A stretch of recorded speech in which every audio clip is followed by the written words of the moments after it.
তুমি যখন খেলবাই, খেলার এত ইচ্ছে, তাহলে তুমি মার্শাল আর্টে চলে আসো। পীরগঞ্জের সাধারণ মেয়ে শিখা ছোটবেলা থেকেই খেলাধুলার প্রতি ছিল অপার আগ্রহ, কিন্তু আশপাশের নানান কটু কথা।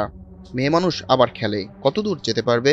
শিখাও কখনো ভাবেননি সে উশু খেলোয়াড় হবেন, কিন্তু স্বামী জিয়াউল হকের অনুপ্রেরণা তাকে পৌঁছে দিয়েছে আন্তর্জাতিক মঞ্চে। আন্তর্জাতিক আসর ষষ্ঠ ইসলামিক সলিডারিটি গেমস থেকে বাংলাদেশকে এনে দিয়েছে মূল্যবান ব্রোঞ্জ পদক। স্বামীর অনুপ্রেরণা আর সহযোগিতায় এই সাফল্য পেয়েছেন, জানালেন শিখা।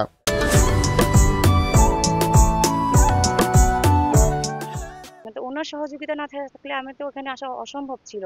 যেমন পারিবারিকভাবে একটা সাপোর্ট দরকার লাগে।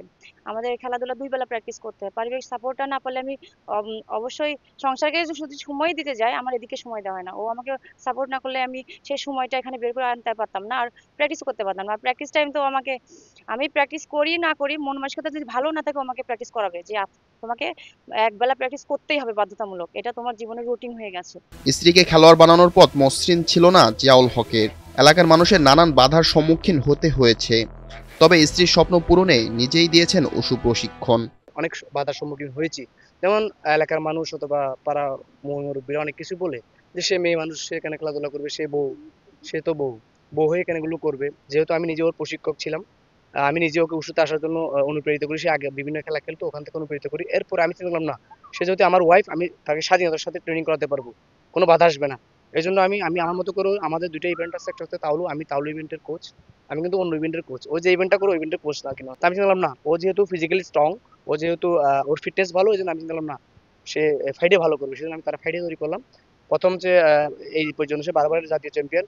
আর দ্বিতীয় হচ্ছে যে কি, সে সবচেয়ে বড় বিষয় হচ্ছে যে কি, আমি এক ইভেন্টের খেলোয়াড় হয়ে, এক ইভেন্টের কোচ হয়ে তাকে আমি অন্য ইভেন্টে তুলতে পারছি, এটা আমার একটা আলহামদুলিল্লাহ সাফল্য।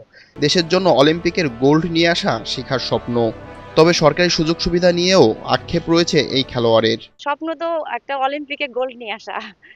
সর্বশেষ স্বপ্ন হচ্ছে একটা গোল্ড নিয়ে আসা, আমার দেশকে বিশ্বের দরবারে রিপ্রেজেন্ট করা। এটাই সবচেয়ে বড় স্বপ্ন এখন। এখন নিজের সাথে যুদ্ধ করব। ওই জায়গাটা পৌঁছানোর জন্য যতটুকু কষ্ট করতে হয় করব, আলহামদুলিল্লাহ, ইনশাল্লাহ। আর বাংলাদেশ সরকার আমাদের খেলা আর মার্শাল আর্ট খেলোয়াড়দেরকে ওইরকম কোনো সুযোগ সুবিধা দেয় না।